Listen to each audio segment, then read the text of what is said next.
ご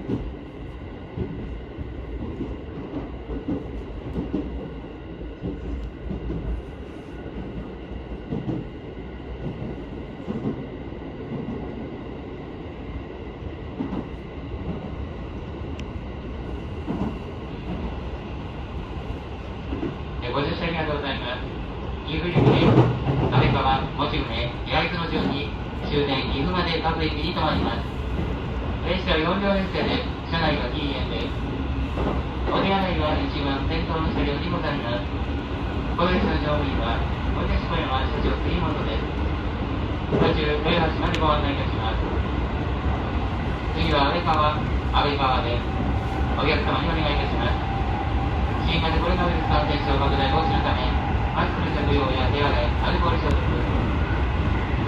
車内では会話を控えめにしていただくなど、ご協力をお願いいたします。電気が6月連絡を岐阜深木が通りでした。